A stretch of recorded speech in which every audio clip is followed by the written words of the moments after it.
here goes again with take two. I have lined up before you one of my babushkas. In fact, it's the only one I have. I used to have quite a few, but I've given them away to various children and some clients who found that the work we did with them was helpful. So I was actually dusting today. Whoa! It doesn't happen very often these days, I'm afraid to say, and a bit ashamed to say. But I was, and I gave Babushka a good dust. And I had to remove several cobwebs, I admit. Maybe I should have left them on for a more real effect, because I sometimes feel that I'm surrounded by cobwebs too.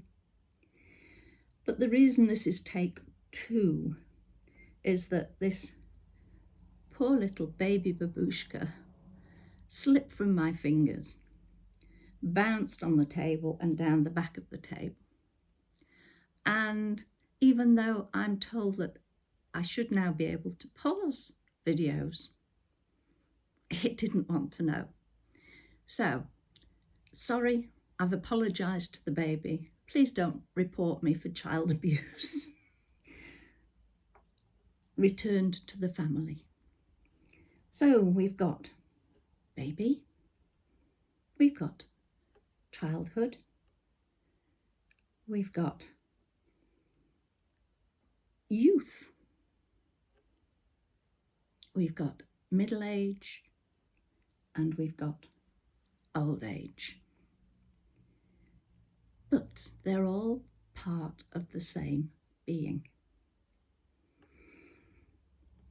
When we start off as baby us, we come out of our mums with quite an amazing amount of knowledge and understanding of the world around us. Put on a mum's tummy, a baby will crawl to the breast and latch on to start feeding. And it's an amazing thing to see. And if you hold a newborn baby up, their little legs make a walking movement. And they've gained knowledge from inside their mother by the taste of the food, the amniotic fluid that they've been in for the past, hopefully 9 months, is flavoured by the foods that she eats. So the baby will be used to those flavours and they come through in the breast milk. So for what used to be considered a little being who had no skills, no understanding, very far from the fact. Pop it in there because the baby goes on to be a child and hopefully has a childhood of learning positivity. Sadly, as I know, having worked in the field of counselling survivors of abuse for over 20 years, that so often isn't the case. But children, whoa, they're learning for good or for bad. A steep slope. Okay, we might have to find ways in for that learning. And this was something that I always used to love doing. If a child was struggling, how could I help them to access reading, spelling? There are always ways, and using the good old multisensory approach is always a good way to start. So that's our child. And with the knowledge that it started with from the baby, that's our inner child. So it goes on to be a youth, a teenager. Hang on, let's get her straight. Oh, that's a horrible noise. There we are. Youth, teenager, full of angst, full of, oh, why me? Full of, you don't know anything. A lot of learning, developing, raging hormones, adding on to all the childhood stuff. If it's building on a strong foundation, then good. The inner child is being cared for, is being nourished. But yeah, teenage youth, wanting to have independence, wanting to be free, not bound by rules that they haven't made. And I'm taking quite a big jump here to, let's get it lined up before I press. Oh, sorry. Middle age. Yes, the youth was thinking back to childhood. Oh, that was ages ago. I know so much more since then. But looking forward to adulthood, because then they see that they would have freedom. The fact that that freedom comes at a big price of having to earn a living, to buy your freedom, to buy somewhere to live, the food to eat, the clothes to wear, unless you're still living at home with parents. It's not easy. So more and more of these adults these days are finding that their teenage youth children are still part of their family unit. I know they're always part of it, but usually gone their own way, but more and more are still living at home. And that can cause problems unless it's handled very delicately. And at this point,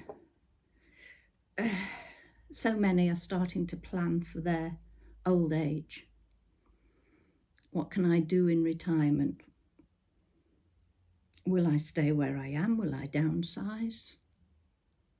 A lot of decisions, a lot of changes, and a lot of foreboding, because at this time the problems of health can start clicking in and make that transition through into old age a difficult one. But then there are others who are able to plan for their old age, have things lined up to do so that they don't suddenly retire and think, okay, right, no work today, what shall I do? I've said before, I did my training as a counsellor and hypnotherapist whilst I was still working. Still not sure how I managed to fit it all in, but I did. And that meant that when I retired, I'd already been doing this, and I could continue to do what pleases me and what is an essential part of me, i.e. supporting people.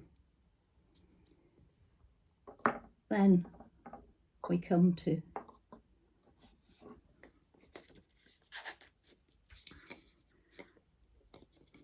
old age. In fact, she's got a crack down her. So with her cobwebs and her crack, oh, she's got 2 cracks. Oh, poor thing. I know the feeling. Yeah, old age can be a difficult time for many of us. If we haven't been in a position to save, to put money away for the fuel bills, the food bills, then life can become difficult. But also, there is a lot of wisdom in here. Wisdom that, if it's accepted, can be handed down to adults,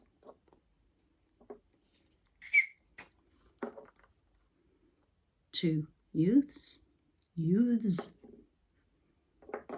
And very often that link between old age and youth can be a very, very positive one. Even down to children, maybe grandchildren, maybe great-grandchildren. And babysitting. But a lot more than babysitting, because things might have changed. They might not have terry napkins any longer, disposable ones, but babies are still babies. They need love, they need nurturing, and that can be supported by us in old age. So from this old biddy, I shall say it works in each way. I love spending time with people of my age, but also with younger adults, teens and children. I've not cuddled a baby for ages, but yes, it works intergenerationally. Nobody has total control over helpful knowledge and information. So on that note, and my knees are starting to creak, I shall say thank you for joining me. Take care. Bye for now. Bye.